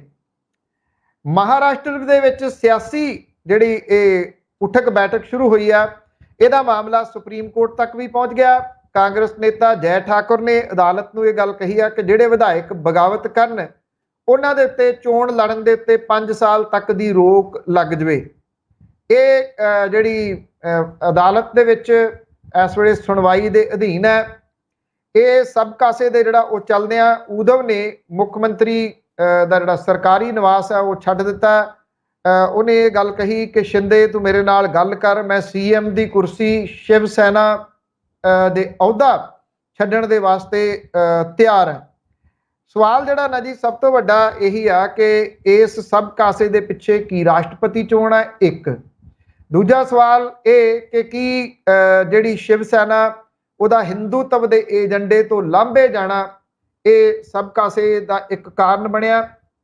ਤੀਸਰਾ ਇਹ ਕਿ ਜਿਹੜੀਆਂ ਖੇਤਰੀ ਪਾਰਟੀਆਂ ਨੇ ਕਿ ਉਹਨਾਂ ਦੇ ਵਾਸਤੇ ਜਿਹੜੇ ਉਹ ਅਜੇ ਮਾੜੇ ਦਿਨ ਹੋਰ ਆਉਣੇ ਨੇ, ਕਿਉਂਕਿ ਸ਼ਿਵ ਸੈਨਾ ਦਾ ਜੋ ਹਸ਼ਰ ਕਰ ਦਿੱਤਾ ਗਿਆ ਇਹ ਉਹਦੀ ਵਿਚਾਰਧਾਰਾ ਵਾਲੀ ਪਾਰਟੀ ਸੀ, ਜਿਹੜੀ ਕਿ ਭਾਰਤੀ ਜਨਤਾ ਪਾਰਟੀ ਦੀ ਵਿਚਾਰਧਾਰਾ, ਕਿਉਂਕਿ ਉਹਦਾ ਵੀ ਜਿਹੜੀ ਵਿਚਾਰਧਾਰਾ ਹੈ ਉਹ ਹਿੰਦੂਤਵ ਹੈ। ਈਵਨ ਸ਼ਿਵ ਸੈਨਾ ਤਾਂ ਹਿੰਦੂਤਵ ਦੀ ਵਿਚਾਰਧਾਰਾ ਦੇ ਉੱਤੇ ਭਾਰਤੀ ਜਨਤਾ ਪਾਰਟੀ ਤੋਂ ਵੀ ਪਹਿਲਾਂ ਤੋਂ ਚੱਲਣ ਵਾਲੀ ਜਿਹੜੀ ਉਹ ਪਾਰਟੀ ਹੈ। ਬਾਲ ਠਾਕਰੇ ਨੇ ਇਹ ਸ਼ੁਰੂ ਕੀਤੀ ਸੀ ਮੁੰਬਈ ਤੋਂ। ਕਿਵੇਂ ਸ਼ੁਰੂ ਹੋਈ ਸੀਗੀ ਇਹ ਸਭ ਨੂੰ ਪਤਾ ਹੈ। ਐਕਸਟੋਰਸ਼ਨ ਵਗੈਰਾ ਜਿਹੜੀ ਉਹ ਇਕੱਠੀ ਕਰਕੇ ਕੀਤੀ ਜਾਂਦੀ ਸੀਗੀ ਸ਼ੁਰੂ। ਫਿਰ ਜਿਹੜੇ ਮਰਾਠੀ ਮਾਨੁਸ਼ ਦੇ ਨਾਂ ਦੇ ਉੱਤੇ ਇਹ ਬਹੁਤ ਸਾਰੇ ਸਾਲ ਲੜਦੇ ਰਹੇ। ਫਿਰ ਸਿਰਫ ਮਰਾਠੀ ਦੇ ਨਾਂ ਦੇ ਉੱਤੇ ਵੀ ਲੜੇ। ਦੂਜੇ ਜਿਹੜੇ ਸੂਬਿਆਂ ਦੇ ਮਜ਼ਦੂਰ ਸੀ ਉਹਨਾਂ ਨੂੰ ਕੁੱਟ-ਕੁੱਟ ਕੇ ਉੱਥੋਂ ਕੱਢਿਆ ਜਾਂਦਾ ਸੀਗਾ। ਸੋ ਇਹ ਜਿਹੜਾ ਜਿਸ ਤਰੀਕੇ ਦੇ ਨਾਲ ਸ਼ਿਵ ਸੈਨਾ ਇੱਕਦਮ ਟੌਪ ਦੇ ਉੱਤੇ ਗਈ 19 ਦੀਆਂ ਚੋਣਾਂ ਤੋਂ ਬਾਅਦ, ਆਈ ਥਿੰਕ ਓਨੀ ਤੇਜ਼ੀ ਦੇ ਨਾਲ ਡਿੱਗ ਪਈ। ਇੱਕ ਸਵਾਲ ਵੱਡਾ ਇਹ ਖੜਾ ਰਹੂਗਾ ਕਿ ਏਕਨਾਥ ਸ਼ਿੰਦੇ ਸ਼ਿਵ ਸੈਨਾ ਨੂੰ ਜਿਹੜਾ ਉਹ ਜਿਉਂਦਿਆਂ ਰੱਖ ਸਕਣਗੇ ਜਾਂ ਉਹ ਆਪਣਾ ਇੱਕ ਕੋਈ ਵੱਖਰਾ ਗਰੁੱਪ ਖੜਾ ਕਰ ਲੈਂਦੇ ਆ। ਜੇ ਵੱਖਰਾ ਗਰੁੱਪ ਖੜਾ ਕਰਦੇ ਆ ਤੇ ਇੱਕ ਤਰੀਕੇ ਦੇ ਨਾਲ ਇਹ ਕਿਹਾ ਜਾ ਸਕਦਾ ਹੈ ਕਿ ਸ਼ਿਵ ਸੈਨਾ ਦਾ ਫਿਰ ਪਤਨ ਹੋ ਗਿਆ ਔਰ ਸ਼ਿਵ ਸੈਨਾ ਮੁੜ ਕੇ ਆਪਣੇ ਪੈਰਾਂ ਸਿਰ ਨਹੀਂ ਆ ਸਕੂਗੀ, ਕਿਉਂਕਿ ਲੈ ਦੇ ਕੇ ਪਿੱਛੇ ਊਧਵ ਠਾਕਰੇ ਦੇ ਨਾਲ ਕੌਣ ਰਹਿ ਗਿਆ? ਉਹਦੇ ਪਰਿਵਾਰ ਦੇ 2-4 ਮੈਂਬਰ। ਗੱਲ ਕਰਦੇ ਹਾਂ ਹੁਣ ਅਗਨੀਪਥ ਸਕੀਮ ਦੀ, ਪਰ ਲੈ ਲੈਂਦੇ ਹਾਂ ਇੱਕ ਛੋਟਾ ਜਿਹਾ ਬ੍ਰੇਕ। ਬਹੁਤ ਜਲਦ ਹਾਜ਼ਰ ਹੁੰਦੇ ਹਾਂ। ਬ੍ਰੇਕ ਤੋਂ ਬਾਅਦ ਪ੍ਰੋਗਰਾਮ ਦੇ ਅਖੀਰਲੇ ਹਿੱਸੇ ਵਿੱਚ ਦਰਸ਼ਕਾਂ ਦਾ ਇੱਕ ਵਾਰ ਫਿਰ ਤੋਂ ਸਵਾਗਤ ਕਰਦੇ ਹਾਂ। ਆਪਾਂ ਨੂੰ ਸਭ ਗੱਲ ਅਸੀਂ ਪੰਜਾਬ ਦੀ ਵੀ ਕਰ ਲਈ ਹੈ, ਮਹਾਰਾਸ਼ਟਰ ਦੀ ਵੀ ਕਰ ਲਈ ਹੈ। ਹੁਣ ਸਰਕਾਰ ਦੀ ਉਹ ਸਕੀਮ ਦੀ ਗੱਲ ਕਰ ਲਈਏ। ਅਗਨੀਪਥ ਸਕੀਮ ਠੇਕੇ ਵਾਲੀ ਫੌਜ ਦੀ ਭਰਤੀ ਦੀ ਗੱਲ ਕਰ ਰਹੀ ਹੈ ਸਰਕਾਰ। ਹੁੱਬ ਕੇ ਦੱਸਦੀ ਹੈ ਇਹਦੇ ਫਾਇਦੇ, ਤੇ ਵਿਰੋਧੀ ਜਿਹੜੇ ਨੇ ਉਹ ਚੰਗੀ ਤਰ੍ਹਾਂ ਖੁੰਬ ਠੱਪ ਰਹੇ ਨੇ। ਆਮ ਲੋਕ ਜਿਹੜੇ ਨੇ ਵਿਰੋਧ ਕਰ ਰਹੇ ਨੇ। ਫੌਜ ਦੇ ਮੁਖੀ ਵੀ ਜਿਹੜੀ ਸਰਕਾਰ ਦੀ ਬੋਲੀ ਬੋਲਦੇ ਨਜ਼ਰ ਆ ਰਹੇ ਨੇ। ਪਰ ਹੁਣ ਖਬਰਾਂ ਆ ਰਹੀਆਂ ਨੇ ਕਿ ਭਾਜਪਾ ਦੇ ਵਿੱਚ ਅਗਨੀਪਥ ਨੂੰ ਲੈ ਕੇ ਕੁਝ ਜਮਾ ਘਟਾਓ ਹੋ ਰਹੇ ਨੇ। ਦੇਖੋ, ਇੱਕ ਤਾਂ ਜਿਹੜੀਆਂ ਕਿਸਾਨ ਜਥੇਬੰਦੀਆਂ ਨੇ, ਸੰਯੁਕਤ ਕਿਸਾਨ ਮੋਰਚਾ, ਉਹਨੇ ਵੀ ਅਗਨੀਪਥ ਦਾ ਵਿਰੋਧ ਕੀਤਾ ਔਰ ਉਹਨਾਂ ਨੇ ਇਹ ਗੱਲ ਆਖੀ ਆ ਕਿ ਉਹ ਨੌਜਵਾਨਾਂ ਦੇ ਹੱਕ ਦੇ ਵਿੱਚ ਨੇ। ਉਹਨਾਂ ਨੌਜਵਾਨਾਂ ਦੇ ਜਿਹੜੇ ਕਿ ਆਪਣੇ ਭਵਿੱਖ ਨੂੰ ਲੈ ਕੇ ਫਿਕਰਮੰਦ ਨੇ ਤੇ ਅਗਨੀਪਥ ਦਾ ਵਿਰੋਧ ਕਰ ਰਹੇ ਆ। ਆਈ ਥਿੰਕ ਜੇ ਦੇਖਿਆ ਜਾਵੇ ਤਾਂ ਜਦੋਂ ਕਿਸਾਨ ਅੰਦੋਲਨ ਚੱਲਿਆ ਤੇ ਕਿਸਾਨ ਅੰਦੋਲਨ ਦੇ ਵਾਸਤੇ ਬੜੇ ਸਾਰੇ ਠੱਪੇ ਲਾਏ ਗਏ। ਕੋਈ ਕਹਿੰਦਾ ਇਹ ਖਾਲਿਸਤਾਨੀ ਹੈ, ਕੋਈ ਕਹਿੰਦਾ ਇਹ ਪਾਕਿਸਤਾਨੀ ਹੈ, ਕੋਈ ਕਹਿੰਦਾ ਅੱਤਵਾਦੀ ਹੈ, ਕੋਈ ਕਹਿੰਦਾ ਅੰਦੋਲਨ ਜੀਵੀ ਹੈ। ਕਿਹੜਾ ਠੱਪਾ ਸੀ ਜਿਹੜਾ ਨਹੀਂ ਲਾਇਆ ਗਿਆ? ਕਿਉਂਕਿ ਕਿਸਾਨ ਜਿਹੜਾ ਉਹ ਪੰਜਾਬ ਦੇ ਨਾਲ ਵੀ ਰਿਲੇਟਡ ਆ। ਹਾਲਾਂਕਿ ਬਾਕੀ ਸੂਬਿਆਂ ਦੇ ਲੋਕ ਵੀ ਬੈਠੇ ਸੀ, ਪਰ ਸਿੱਖ ਭਾਈਚਾਰੇ ਦੇ ਲੋਕ ਵੱਖਰੇ ਰੂਪ ਦੇ ਵਿੱਚ ਦਿਸਦੇ ਆ। ਇਸ ਕਰਕੇ ਉਹਨਾਂ ਨੂੰ ਖਾਲਿਸਤਾਨੀ, ਵੱਖਵਾਦੀ, ਪਾਕਿਸਤਾਨ ਤੋਂ ਸਪਾਂਸਰਡ, ਚਾਈਨਾ ਤੋਂ ਸਪਾਂਸਰਡ, ਤੁਸੀਂ ਬਿਆਨ ਕੱਢ ਕੇ ਦੇਖੋ ਕਿਹੜਾ ਇਲਜ਼ਾਮ ਸੀ ਜਿਹੜਾ ਉਹਨਾਂ ਦੇ ਉੱਤੇ ਨਹੀਂ ਲਾਇਆ ਗਿਆ। ਪਰ ਕਿਸਾਨ ਅੰਦੋਲਨ ਸ਼ਾਂਤਮਈ ਰਿਹਾ, ਉਹ ਕਦੇ ਵੀ ਹਿੰਸਕ ਨਹੀਂ ਹੋਇਆ, ਜਿਹਦੇ ਕਰਕੇ ਉਹਨੇ ਇੱਕ ਵੱਡੀ ਜਿੱਤ ਪ੍ਰਾਪਤ ਕੀਤੀ। ਜਿਹੜਾ ਇਹ ਅੰਦੋਲਨ ਚੱਲ ਰਿਹਾ ਅਗਨੀਪਥ ਦੇ ਵਿਰੋਧ ਦੇ ਵਿੱਚ, ਇਹ ਹਿੰਸਕ ਰੂਪ ਦੇ ਵਿੱਚ ਹੀ ਸਟਾਰਟ ਹੋਇਆ। ਜੇ ਲੰਮੇ ਸਮੇਂ ਦੇ ਵਾਸਤੇ ਕੋਈ ਵੀ ਅੰਦੋਲਨ ਕਰਨਾ ਤਾਂ ਉਹਨੂੰ ਜਿਹੜਾ ਹਿੰਸਾ ਤੋਂ ਬਚਾ ਕੇ ਰੱਖਣਾ ਪਊਗਾ। ਪਰ ਸਵਾਲ ਇਹ ਆ ਕਿ ਬਚਾ ਕੇ ਰੱਖਦੇ ਉਹ ਹੁੰਦੇ ਆ ਜਿਹੜੇ ਕੋਈ ਸਟ੍ਰੈਟਜੀ ਮੇਕਰ ਹੋਣ, ਜਿਹੜੇ ਲੀਡਰ ਹੋਣ। ਕਿਸਾਨ ਅੰਦੋਲਨ ਨੇ ਬਹੁਤ ਸਾਰੇ ਲੀਡਰ ਜਿਹੜੇ ਉਹ ਦਿੱਤੇ, ਵੱਖ-ਵੱਖ ਕਿਸਾਨ ਜਥੇਬੰਦੀਆਂ ਦੇ ਆਗੂ, ਸਾਰੇ ਲੀਡਰ ਦੇ ਰੂਪ ਦੇ ਵਿੱਚ ਨਹੀਂ ਉੱਭਰੇ, ਕੁਝ ਤਾਂ ਉੱਭਰੇ, ਇਹਦੇ 'ਚ ਕੋਈ ਸ਼ੱਕ ਵਾਲੀ ਗੱਲ ਨਹੀਂ। ਉਹ ਬੈਠਦੇ, ਮੀਟਿੰਗ ਕਰਦੇ, ਵਿਚਾਰ ਕਰਦੇ ਕਿ ਇਸ ਜਗ੍ਹਾ ਤੋਂ ਅਸੀਂ ਮਾਰ ਖਾ ਰਹੇ ਹਾਂ, ਇੱਥੋਂ ਅਸੀਂ ਹੁਣ ਅੱਗੋਂ ਕਿਵੇਂ ਚੱਲਣਾ, ਤੇ ਫਿਰ ਉਹ ਪ੍ਰੋਗਰਾਮ ਦਿੰਦੇ। ਕਿਸਾਨ ਉਹਨਾਂ ਦਾ ਪ੍ਰੋਗਰਾਮ ਮੰਨਦੇ ਰਹੇ। ਬੜੇ ਸਾਰੇ ਪੁਆੜੇ ਪਾਉਣ ਦੀ ਕੋਸ਼ਿਸ਼ ਕੀਤੀ, ਬੜੇ ਸਾਰੇ ਲੋਕ ਵਿੱਚ ਬਿਠਾਉਣ ਦੀ ਕੋਸ਼ਿਸ਼ ਕੀਤੀ, ਜਿਨ੍ਹਾਂ ਨੇ ਕਿਸਾਨਾਂ ਦੇ ਮੁੱਦਿਆਂ ਤੋਂ ਇਲਾਵਾ ਹੋਰ ਬਹੁਤ ਸਾਰੇ ਮੁੱਦੇ ਉਭਾਰਨ ਦੀ ਕੋਸ਼ਿਸ਼ ਕੀਤੀ, ਪਰ ਕਿਸਾਨ ਅੰਦੋਲਨ ਅਡੋਲ ਰਿਹਾ। ਜਿਹੜਾ ਅਗਨੀਪਥ ਨੂੰ ਲੈ ਕੇ ਸ਼ੁਰੂ ਹੋਇਆ ਅੰਦੋਲਨ ਹੈ, ਇਹ ਸਾੜ ਫੂਕ ਤੋਂ ਸ਼ੁਰੂ ਹੋਇਆ। ਜਿਹੜੇ ਪਬਲਿਕ ਪ੍ਰਾਪਰਟੀ ਆ, ਚਾਹੇ ਉਹ ਰੇਲਵੇ ਸਟੇਸ਼ਨ ਨੇ, ਚਾਹੇ ਉਹ ਟ੍ਰੇਨ ਨੇ, ਜਾਂ ਕੋਈ ਵੀ ਬੱਸਾਂ ਨੇ, ਇਹ ਲੋਕਾਂ ਦੀ ਪ੍ਰਾਪਰਟੀ ਹੈ, ਇਹ ਸਰਕਾਰ ਦੀ ਨਹੀਂ। ਸਰਕਾਰ ਉਹਨੂੰ ਕੇਅਰ ਟੇਕਰ ਹੈ, ਸਰਕਾਰ ਉਹਦੀ ਲੋਕਾਂ ਦੇ ਵਾਸਤੇ। ਜਿਹੜਾ ਇੱਕ ਬੋਗੀ ਆ 2-2 ਕਰੋੜ ਰੁਪਏ ਦੀ ਬਣਦੀ ਹੈ, ਉਹ ਕਿੱਥੋਂ ਬਣਨੀ ਹੈ? ਲੋਕਾਂ ਦੇ ਸਿਰ ਤੋਂ ਬਣਨੀ ਹੈ। ਉਹ ਲੋਕਾਂ ਨੂੰ ਜਿਹੜੀਆਂ ਉਹ ਭਰਨੀਆਂ ਪੈਣੀਆਂ ਨੇ। ਹਿੰਸਾ ਦੀ ਕਿਸੇ ਵੀ ਤਰੀਕੇ ਦੇ ਨਾਲ ਹਮਾਇਤ ਨਹੀਂ ਕੀਤੀ ਜਾ ਸਕਦੀ। ਪਰ ਜਿਹੜੇ ਠੱਪਿਆਂ ਦੀ ਮੈਂ ਗੱਲ ਕੀਤੀ ਸੀ, ਇੱਥੇ ਹੁਣ ਠੱਪੇ ਲਾਉਣੇ ਬੜੇ ਔਖੇ ਆ, ਕਿਉਂਕਿ ਇਹ ਕੌਣ ਨੇ ਜਿਹੜੇ ਸੰਘਰਸ਼ ਕਰ ਰਹੇ ਆ? ਇਹ ਕਿਸੇ ਇੱਕ ਧਰਮ ਦੇ ਨਾਲ ਰਿਲੇਟਡ ਨਹੀਂ ਹੈਗੇ, ਨਾ ਇਹਨਾਂ ਦੀ ਦਿੱਖ ਐਸੀ ਆ ਜਿੱਥੋਂ ਇਹ ਪਤਾ ਲਾਇਆ ਜਾ ਸਕੇ ਕਿ ਇਹ ਕਿਹੜੇ ਫਲਾਂ ਧਰਮ ਦੇ ਨਾਲ ਰਿਲੇਟਡ ਨੇ। ਜਿਵੇਂ ਯਾਦ ਹੋਣਾ ਤੁਹਾਨੂੰ ਇੱਕ ਵੱਡੇ ਨੇਤਾ ਦਾ ਬਿਆਨ ਕਿ ਕੱਪੜਿਆਂ ਤੋਂ ਪਛਾਣੇ ਜਾਂਦੇ ਸ਼ਰਾਰਤੀ ਅਨਸਰ। ਇਹਨਾਂ ਨੂੰ ਹੁਣ ਤੁਸੀਂ ਕੀ ਕਹੋਗੇ? ਇਹਨਾਂ ਦੇ ਘਰਾਂ ਦੇ ਉੱਤੇ ਬਲਡੋਜ਼ਰ ਕਿਵੇਂ ਚਲਾਓਗੇ? ਇਹ ਬੜੇ ਸਾਰੇ ਸਵਾਲ ਨੇ ਜਿਹੜੇ ਕਿ ਖੜੇ ਨੇ ਇਸ ਵੇਲੇ। ਜਿਹੜੇ ਬਹੁਤੇ ਨੌਜਵਾਨ ਸੰਘਰਸ਼ ਕਰ ਰਹੇ ਆ, ਉਹ ਹਿੰਦੀ ਭਾਸ਼ਾਈ ਬੈਲਟ ਦੇ ਵਿੱਚੋਂ ਆਉਂਦੇ ਆ। ਹਿੰਦੀ ਭਾਸ਼ਾ ਜਿਹੜੀ ਬੈਲਟ ਹੈ, ਉਹਦੇ ਵਿੱਚ ਭਾਰਤੀ ਜਨਤਾ ਪਾਰਟੀ ਦਾ ਵੱਡਾ ਆਧਾਰ ਹੈ। ਭਾਰਤੀ ਜਨਤਾ ਪਾਰਟੀ ਦੀ ਕੇਂਦਰ ਵਾਲੀ ਸਰਕਾਰ ਉਸੇ ਬੈਲਟ ਤੋਂ ਬਣਦੀ ਹੈ, ਜਿਸ ਬੈਲਟ ਤੋਂ ਇਹ ਨੌਜਵਾਨ ਸੰਘਰਸ਼ ਕਰ ਰਹੇ ਆ। ਇਸ ਚੀਜ਼ ਨੂੰ ਲੈ ਕੇ ਵੀ 2 ਸਾਲ ਤੋਂ ਸਾਡੀ ਭਰਤੀ ਨਹੀਂ ਹੋਈ, ਜੇ ਹੁਣ ਭਰਤੀ ਹੋਈ ਹੈ ਤੇ ਤੁਸੀਂ ਉਹਦੇ ਵਿੱਚ ਆ ਨਵਾਂ ਫੰਡਾ ਜਿਹੜਾ ਉਹ ਅਗਨੀਪਥ ਦਾ ਲਿਆ ਕੇ ਖੜਾ ਕਰ ਦਿੱਤਾ, ਅਗਨੀਵੀਰ ਦਾ ਖੜਾ ਕਰ ਦਿੱਤਾ। ਮੈਂ ਬਹੁਤ ਸਾਰੇ ਐਕਸਪਰਟ ਦੇ ਨਾਲ, ਜਿਹੜੇ ਰਿਟਾਇਰਡ ਆਰਮੀ ਆਫੀਸਰ ਵੀ ਨੇ, ਮੈਂ ਉਹਨਾਂ ਦੇ ਨਾਲ ਵੀ ਗੱਲਬਾਤ ਪਿਛਲੇ ਕਈ ਦਿਨਾਂ ਤੋਂ ਕੰਟੀਨਿਊਸ ਕਰਨ ਦੀ ਕੋਸ਼ਿਸ਼ ਕਰ ਰਿਹਾ, ਉਹਨਾਂ ਤੋਂ ਪੁੱਛਣ ਦੀ ਕੋਸ਼ਿਸ਼ ਕਰ ਰਿਹਾ ਕਿ ਕੀ 4 ਸਾਲਾਂ ਵਾਲਾ ਜਿਹੜਾ ਫੰਡਾ ਹੈ ਉਹ ਚੱਲ ਸਕਦਾ। ਉਹ ਇੱਕ ਗੱਲ ਸਾਰੇ ਕਹਿੰਦੇ ਆ ਵੀ ਕਿਸੇ ਵੀ ਹਾਲਤ ਦੇ ਵਿੱਚ ਇਹ ਚੱਲਣਾ ਨਹੀਂਗਾ। ਉਹ ਇਹ ਗੱਲ ਕਹਿੰਦੇ ਆ ਕਿ ਇਹ ਫੌਜ ਦੇ ਵਾਸਤੇ ਲੱਗਦਾ ਪ੍ਰੋਗਰਾਮ ਉਲੀਕਿਆ ਹੀ ਨਹੀਂ ਗਿਆ, ਕਿਉਂਕਿ ਇੰਨੀ ਛੇਤੀ ਕਿਸੇ ਨੂੰ ਟ੍ਰੇਨਿੰਗ ਦਿੱਤੀ ਹੀ ਨਹੀਂ ਜਾ ਸਕਦੀ, ਇਹ ਉਹਨਾਂ ਦਾ ਮੰਨਣਾ। ਉਹ ਕਹਿੰਦੇ ਘੱਟੋ ਘੱਟ 5 ਤੋਂ 7 ਸਾਲ ਲੱਗ ਜਾਂਦੇ ਆ ਇੱਕ ਫੌਜੀ ਨੂੰ ਫੌਜੀ ਬਣਨ ਦੇ ਵਾਸਤੇ। ਔਰ ਉਹ ਫੌਜੀ ਬਣਨ ਦੇ ਵਾਸਤੇ ਜਿਹੜਾ ਕਿ -30-35 ਡਿਗਰੀ ਦੇ ਵਿੱਚ ਵੀ ਅਡੋਲ ਰਹਿੰਦਾ, ਜਿਹੜਾ ਕਿ 40-45 ਤਾਪਮਾਨ ਦੇ ਵਿੱਚ ਵੀ ਅਡੋਲ ਰਹਿੰਦਾ, ਜਿਹੜਾ ਸੁੱਕੀ ਜਗ੍ਹਾ ਦੇ ਉੱਤੇ ਵੀ ਅਡੋਲ ਰਹਿੰਦਾ, ਤੇ ਜਿਹੜਾ ਭਾਰੀ ਬਰਸਾਤਾਂ ਦੇ ਵਿੱਚ, ਮੀਂਹਾਂ ਦੇ ਵਿੱਚ ਵੀ ਅਡੋਲ ਰਹਿੰਦਾ। ਉਹ ਕਹਿੰਦੇ ਕਿ ਤੁਸੀਂ 8-9 ਮਹੀਨਿਆਂ ਦੇ ਵਿੱਚ, 10 ਮਹੀਨਿਆਂ ਦੇ ਵਿੱਚ ਇੱਕ ਫੌਜੀ ਬਣਾ ਕੇ ਤੇ ਉਹਨੂੰ 4 ਸਾਲਾਂ ਦੇ ਵਿੱਚ ਰਿਟਾਇਰ ਕਰ ਦਿਓਗੇ, ਕਿਵੇਂ ਪੋਸੀਬਲ ਆ? ਦੂਜੀ ਗੱਲ ਜਿਹੜੀ ਉਹ ਇਹ ਕਹਿੰਦੇ ਆ ਕਿ ਜਿਹੜੇ ਰੈਜੀਮੈਂਟ ਖਤਮ ਕੀਤੇ ਜਾਣੇ ਨੇ, ਇਹਦਾ ਮਤਲਬ ਤਾਂ ਇਹ ਹੋਊਗਾ ਕਿ ਲੜਨ ਵਾਲੀਆਂ ਜਿਹੜੀਆਂ ਅਸਲ ਦੇ ਵਿੱਚ ਕੌਮਾਂ ਨੇ, ਉਹ ਤੁਸੀਂ ਲਾਂਭੇ ਕਰ ਦਿਓਗੇ। ਤੇ ਇਹ ਕਿਵੇਂ ਸੰਭਵ ਹੋ ਸਕੂਗਾ ਕਿ ਕਿਸੇ ਵੀ ਸੂਬੇ ਦੇ ਲਿਆ ਕੇ ਤੁਸੀਂ ਕਿਸੇ ਵੀ ਸਰਹੱਦ ਦੇ ਉੱਤੇ ਲਾ ਦਿਓਗੇ ਤੇ ਉਹ ਲੜਨਾ ਸ਼ੁਰੂ ਕਰ ਦੇਣਗੇ? ਉਹ ਇਹ ਕਹਿੰਦੇ ਆ ਕਿ ਪੋਸੀਬਲ ਨਹੀਂ ਹੋ ਸਕਦਾ। ਇੱਕ ਗੱਲ ਜਿਹੜੀ ਉਹ ਹੋਰ ਦੱਸਦੇ ਆ ਕਿ ਜਿਹੜੇ ਵੱਡੇ ਹਥਿਆਰ ਨੇ ਜਿਨ੍ਹਾਂ ਦੀ ਫੌਜ ਨੂੰ ਟ੍ਰੇਨਿੰਗ ਦਿੱਤੀ ਜਾਂਦੀ ਹੈ, ਉਹ ਕਹਿੰਦੇ 7-7 8-8 ਸਾਲ ਵਾਰੀ ਨਹੀਂ ਆਉਂਦੀ ਉਹਨਾਂ ਦੀ ਟ੍ਰੇਨਿੰਗ ਜਿਹੜੀ ਉਹ ਦੇਣ ਦੀ। ਏਡੀ ਲੰਬੀ ਲਾਈਨ ਹੈ, ਇਹਨਾਂ ਦੀ ਵਾਰੀ ਕਿਵੇਂ ਆਉਣੀ ਹੈ? ਇਹ ਵੱਡਾ ਸਵਾਲ ਹੈ। ਇਹ ਕਿਹਾ ਜਾ ਰਿਹਾ ਕਿ ਇਦਾਂ ਦਾ ਜਦੋਂ ਕੁਝ ਕੀਤਾ ਜਾਂਦਾ, ਉਹਦੇ ਲਈ ਪਾਇਲਟ ਪ੍ਰੋਜੈਕਟ ਲਾਗੂ ਕੀਤਾ ਜਾਂਦਾ। ਜੇ ਇਹਨੂੰ ਪਾਇਲਟ ਪ੍ਰੋਜੈਕਟ ਨਾਮ ਦਿੱਤਾ ਜਾਂਦਾ ਤੇ ਗੱਲ ਸਮਝ ਆਉਂਦੀ ਸੀ, ਤੇ ਸ਼ਾਇਦ ਫਿਰ ਐਡਾ ਰੌਲਾ ਵੀ ਨਾ ਪੈਂਦਾ। ਇਹਨੂੰ ਤਾਂ ਇਹ ਕਹਿ ਦਿੱਤਾ ਗਿਆ ਜੀ ਇਹ ਤਾਂ ਪ੍ਰਕਿਰਿਆ ਹੈ ਤੇ ਹੁਣ ਇਹਦੇ ਤਹਿਤ ਭਰਤੀ ਹੋਊਗੀ। ਹਾਲਾਂਕਿ ਜਿਹੜੇ ਫੌਜ ਦੇ ਸੀਨੀਅਰ ਨੇ ਤਿੰਨਾਂ ਸੈਨਾਵਾਂ ਦੇ, ਉਹਨਾਂ ਤੋਂ ਬਾਅਦ ਦੇ ਵਿੱਚ ਇਹ ਅਖਵਾਇਆ ਗਿਆ ਕਿ ਨਹੀਂ ਨਹੀਂ ਇਦਾਂ ਦੀ ਕੋਈ ਗੱਲ ਨਹੀਂ ਹੈਗੀ, ਇਹਦੇ ਵਿੱਚ ਬੜੀਆਂ ਸਾਰੀਆਂ ਚੇਂਜਸ ਜਿਹੜੀਆਂ ਉਹ ਆਉਣੀਆਂ ਨੇ, ਚੇਂਜਸ ਹੋ ਰਹੀਆਂ ਨੇ। ਇੱਕ ਪਾਸੇ ਤਾਂ ਹਰਿਆਣੇ ਦੇ ਮੁੱਖ ਮੰਤਰੀ ਇਹ ਗੱਲ ਕਹਿੰਦੇ ਆ ਕਿ ਹਰਿਆਣਾ ਸਰਕਾਰ ਵੀ ਇਹ ਮੇਕ ਸ਼ੋਰ ਕਰੂਗੀ ਕਿ ਅਗਨੀਵੀਰ ਜਿਹੜੇ 4 ਸਾਲ ਬਾਅਦ ਰਿਟਾਇਰ ਹੋ ਕੇ ਆ ਜਾਣਗੇ, ਅਸੀਂ 10% ਨੌਕਰੀਆਂ ਦੇ ਵਿੱਚ ਉਹਨਾਂ ਲਈ ਰਾਖਵਾਂਕਰਨ ਕਰਾਂਗੇ। ਦੂਜੇ ਪਾਸੇ ਭਾਰਤੀ ਜਨਤਾ ਪਾਰਟੀ ਦੇ ਇੱਕ ਆਗੂ ਇਹ ਵੀ ਆਖੀ ਜਾਂਦੇ ਆ ਵੀ ਆ ਜਿਹੜਾ ਭਾਰਤੀ ਜਨਤਾ ਪਾਰਟੀ ਦਾ ਦਫ਼ਤਰ ਆ, ਇਹਦੇ ਬਾਹਰ ਜੇ ਮੈਨੂੰ ਸਿਕਿਉਰਿਟੀ ਗਾਰਡ ਰੱਖਣਾ ਪਿਆ, ਮੈਂ ਕਿਸੇ ਹੋਰ ਨੂੰ ਥੋੜੀ ਰੱਖੂੰਗਾ, ਮੈਂ ਅਗਨੀਵੀਰ ਨੂੰ ਰੱਖੂੰਗਾ। ਮਤਲਬ ਕਿ 2 ਡਿਫਰੈਂਟ ਟਾਈਪ ਦੀਆਂ ਜਿਹੜੀਆਂ ਚੀਜ਼ਾਂ ਸਾਹਮਣੇ ਆ ਰਹੀਆਂ ਨੇ। ਇਹ ਕਿਹਾ ਜਾ ਰਿਹਾ ਕਿ 2024 ਦੀਆਂ ਜਿਹੜੀਆਂ ਲੋਕ ਸਭਾ ਦੀਆਂ ਚੋਣਾਂ ਹੋਣਗੀਆਂ, ਉਹਦੇ ਵਿੱਚ ਇਹ ਅਗਨੀਪਥ ਵਾਲਾ ਮੁੱਦਾ ਕਿੱਡਾ ਵੱਡਾ ਬਣ ਕੇ ਉਭਰੂਗਾ। ਆਈ ਥਿੰਕ ਬਹੁਤ ਵੱਡਾ ਬਣ ਕੇ ਉਭਰੂਗਾ।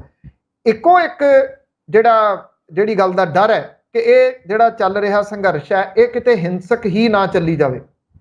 ਜੇ ਇਹ ਹਿੰਸਕ ਹੀ ਚੱਲਦਾ ਅੱਗੇ ਵੱਧਦਾ ਤਾਂ ਇਹਦੇ ਵਿੱਚ ਨੁਕਸਾਨ ਬਹੁਤ ਹੋਣ ਦੀ ਉਮੀਦ ਹੈ। ਵੱਡਾ ਨੁਕਸਾਨ ਜਿਹੜਾ ਉਹ ਹੋ ਸਕਦਾ ਹੈ। ਪਬਲਿਕ ਪ੍ਰਾਪਰਟੀ ਦਾ ਤਾਂ ਹੋਣਾ ਹੀ ਆ, ਨੌਜਵਾਨਾਂ ਦਾ ਨੁਕਸਾਨ ਵੀ ਜਿਹੜਾ ਉਹ ਹੋਊਗਾ ਜੀ। ਇਸ ਕਰਕੇ ਜਿਹੜੇ ਨੌਜਵਾਨ ਸੰਘਰਸ਼ ਕਰ ਰਹੇ ਆ, ਇੱਕ ਤਾਂ ਉਹਨਾਂ ਨੂੰ ਮਿਲ ਕੇ ਬੈਠ ਕੇ ਇਹਨੂੰ ਚਲਾਉਣ ਵਾਲੇ ਕੁਝ ਸੁਹਿਰਦ ਲੋਕਾਂ ਨੂੰ ਅੱਗੇ ਲਾਉਣ ਦੀ ਲੋੜ ਹੈ, ਜਿਹੜੇ ਸਟੂਡੈਂਟ ਦੇ ਵਿੱਚੋਂ ਹੋ ਸਕਦੇ ਆ, ਜਿਹੜੇ ਸਭ ਤੋਂ ਪਹਿਲਾਂ ਹਿੰਸਾ ਰੋਕਣ। ਇਹ ਹਿੰਸਾ ਨਹੀਂ ਹੋਣੀ ਚਾਹੀਦੀ। ਦੂਜੇ ਜਿਹੜਾ ਹੈ ਅੱਗੋਂ ਇਹਨੂੰ ਕਿਹੜੇ ਤਰੀਕੇ ਦੇ ਨਾਲ ਜਿਹੜਾ ਉਹ ਚੱਲਣਾ, ਉਹਨਾਂ ਨੇ ਇਹਦੇ ਉੱਤੇ ਕਿਤੇ ਨਾ ਕਿਤੇ ਉਹਨਾਂ ਨੂੰ ਪਲੈਨਿੰਗ ਬਣਾਉਣੀ ਪਊਗੀ, ਸਟ੍ਰੈਟਜੀ ਬਣਾਉਣੀ ਪਊਗੀ। ਹੁਣ ਇਹ ਕਿਹਾ ਜਾ ਰਿਹਾ ਕਿ ਇਹਨੂੰ ਪਾਇਲਟ ਪ੍ਰੋਜੈਕਟ ਦੇ ਰੂਪ ਦੇ ਵਿੱਚ ਜਿਵੇਂ ਪ੍ਰਚਾਰਿਆ ਜਾ ਰਿਹਾ ਵੀ ਇਹ ਤਾਂ ਪਾਇਲਟ ਪ੍ਰੋਜੈਕਟ ਹੈ। ਜੇ ਇਹ ਪਾਇਲਟ ਪ੍ਰੋਜੈਕਟ ਹੈ ਤੇ ਫਿਰ ਇਹਦਾ ਨੋਟੀਫਿਕੇਸ਼ਨ ਜਾਰੀ ਕਰਕੇ ਕਾਹਲੀ ਨਹੀਂ ਕੀਤੀ ਗਈ। ਠੀਕ ਉਸੇ ਤਰੀਕੇ ਦੇ ਨਾਲ ਜਿਵੇਂ ਖੇਤੀ ਕਾਨੂੰਨ ਲਿਆਂਦੇ ਗਏ, ਪਹਿਲਾਂ ਆਰਡੀਨੈਂਸ ਲਿਆਂਦਾ ਗਿਆ, ਆਰਡੀਨੈਂਸ ਲਾਗੂ ਹੋ ਗਿਆ, ਫਿਰ ਕਾਨੂੰਨ ਲੈ ਆਂਦੇ, ਤੇਜ਼ੀ ਦੇ ਨਾਲ ਲੋਕ ਸਭਾ ਚੋਂ ਪਾਸ ਕਰਤਾ, ਤੇਜ਼ੀ ਦੇ ਨਾਲ ਰਾਜ ਸਭਾ ਚੋਂ ਪਾਸ ਕਰ ਦਿੱਤਾ, ਰਾਸ਼ਟਰਪਤੀ ਦੇ ਮੋਹਰ ਲੱਗ ਗਈ ਤੇ ਉਹ ਲਾਗੂ ਕਰ ਦਿੱਤੇ। ਜਦੋਂ ਨਾ ਹੋਇਆ ਤੇ ਇਹਨਾਂ ਨੂੰ ਕੀ ਕੀਤਾ ਜੀ, ਪੋਸਟਪੋਨ ਕਰਤਾ ਵੀ ਅਸੀਂ ਲੰਮੇ ਸਮੇਂ ਲਈ ਪੋਸਟਪੋਨ ਕਰਦੇ ਹਾਂ। ਸੰਘਰਸ਼ ਫੇਰ ਵੀ ਨਾ ਰੁਕਿਆ। ਇੱਕਦਮ ਪ੍ਰਧਾਨ ਮੰਤਰੀ ਸਾਹਮਣੇ ਆਏ ਤੇ ਕਹਿੰਦੇ ਤਿੰਨੇ ਖੇਤੀ ਕਾਨੂੰਨ ਵਾਪਸ ਲਏ ਜਾਂਦੇ। ਇਹ ਕਿਹਾ ਜਾ ਰਿਹਾ ਕਿ ਇਹ ਵੀ ਉਸੇ ਤਰੀਕੇ ਦਾ ਹੀ ਪ੍ਰੋਜੈਕਟ ਦਿਸ ਰਿਹਾ। ਇਹਦੀ ਕੋਈ ਸਲਾਹ ਨਹੀਂ ਕੀਤੀ ਗਈ, ਲਿਆ ਕੇ ਥੋਪ ਦਿੱਤਾ ਗਿਆ ਵੀ ਆ ਲਓ ਫੜੋ, ਅਗਨੀਪਥ ਆ ਰਿਹਾ ਤੇ ਅਗਨੀਵੀਰ ਜਿਹੜੇ ਉਹ ਭਰਤੀ ਕੀਤੇ ਜਾਣਗੇ। ਜਿਹੜਾ ਸੇਕ ਚੱਲ ਰਿਹਾ ਬਹੁਤ ਸਾਰੇ ਰਾਜਾਂ ਤੋਂ, ਇਹ ਹਿੰਦੀ ਸਪੀਕਿੰਗ ਬੈਲਟ ਹੈ, ਹਿੰਦੀ ਬੈਲਟ ਇਹ ਨਾਮ ਦੇ ਨਾਲ ਜਾਣੀ ਜਾਂਦੀ ਹੈ, ਉੱਥੇ ਇਹ ਜ਼ਿਆਦਾ ਚੱਲ ਰਿਹਾ। ਕੀ ਭਾਰਤੀ ਜਨਤਾ ਪਾਰਟੀ 2024 ਦੇ ਵਿੱਚ ਇਹ ਨੁਕਸਾਨ ਉਠਾਉਣ ਦੇ ਵਾਸਤੇ ਤਿਆਰ ਹੋਊਗੀ? ਕਿਉਂਕਿ ਉੱਤਰ ਪ੍ਰਦੇਸ਼ ਦੀਆਂ ਚੋਣਾਂ ਤੋਂ ਪਹਿਲਾਂ 3 ਖੇਤੀ ਕਾਨੂੰਨ ਜਿਹੜੇ ਸੀ ਉਹ ਵਾਪਸ ਲਏ ਗਏ ਸੀ। ਕੀ ਇਹ ਸਮਝਿਆ ਜਾਵੇ ਕਿ ਅਜੇ ਇਹ ਚੱਲੂਗਾ? 24 ਦੀਆਂ ਚੋਣਾਂ ਤੋਂ ਪਹਿਲਾਂ ਇਹਨੂੰ ਵਾਪਸ ਲਿਆ ਜਾਊਗਾ, ਕਿਉਂਕਿ ਉਦੋਂ ਬਾਅਦ ਫਿਰ ਸਿਆਸਤ ਦੇ ਵਿੱਚ ਨੁਕਸਾਨ ਹੋਣ ਦਾ ਡਰ ਬਣਿਆ ਰਹੂਗਾ। ਜੀ ਪਨੂ ਸਾਹਿਬ, ਪ੍ਰੋਗਰਾਮ ਨੂੰ ਫਿਲਹਾਲ ਇੱਥੇ ਸਮੇਟਣ ਦਾ ਵੇਲਾ ਹੋ ਗਿਆ, ਦਰਸ਼ਕਾਂ ਤੋਂ ਵਿਦਾ ਲੈਣ ਦਾ ਵੇਲਾ। ਤੁਹਾਡਾ ਬਹੁਤ ਬਹੁਤ ਧੰਨਵਾਦ, ਤੁਸੀਂ ਆਪਣੇ ਵਿਚਾਰ ਜਿਹੜੇ ਦਰਸ਼ਕਾਂ ਦੇ ਅੱਗੇ ਰੱਖੇ ਨੇ। ਬਹੁਤ ਮਿਹਰਬਾਨੀ, ਥੈਂਕ ਯੂ। ਉਮੀਦ ਕਰਦੇ ਹਾਂ ਕਿ ਸਾਡੇ ਦਰਸ਼ਕਾਂ ਨੂੰ ਸਾਡਾ ਅੱਜ ਦਾ ਇਹ ਪ੍ਰੋਗਰਾਮ ਚੰਗਾ ਲੱਗਿਆ ਹੋਵੇਗਾ। ਕਮੈਂਟ ਸੈਕਸ਼ਨ ਦੇ ਵਿੱਚ ਜਾ ਕੇ ਤੁਸੀਂ ਆਪਣੀ ਰਾਏ ਸਾਡੇ ਨਾਲ ਸਾਂਝੀ ਕਰ ਸਕਦੇ ਆ। ਜਿਨ੍ਹਾਂ ਮੁੱਦਿਆਂ ਤੇ ਤੁਸੀਂ ਗੱਲ ਸੁਣਨਾ ਚਾਹੁੰਦੇ ਆ ਉਹ ਮੁੱਦਿਆਂ ਬਾਰੇ ਸਾਨੂੰ ਸੁਝਾਅ ਦੇ ਸਕਦੇ ਆ ਤੇ ਕੱਲ ਨੂੰ ਫਿਰ ਨਵੇਂ ਮੁੱਦਿਆਂ ਦੇ ਨਾਲ ਅਸੀਂ ਹਾਜ਼ਰੀ ਭਰਾਂਗੇ। ਪਰ ਤੁਸੀਂ ਇਸੇ ਤਰ੍ਹਾਂ ਜੁੜੇ ਰਹਿਣਾ ਜੀ ਪੰਜਾਬੀ ਨੈਸ਼ਨਲ ਟੀਵੀ ਦੇ ਨਾਲ। ਉਮੀਦ ਤੁਹਾਡੀ, ਕੋਸ਼ਿਸ਼ ਸਾਡੀ।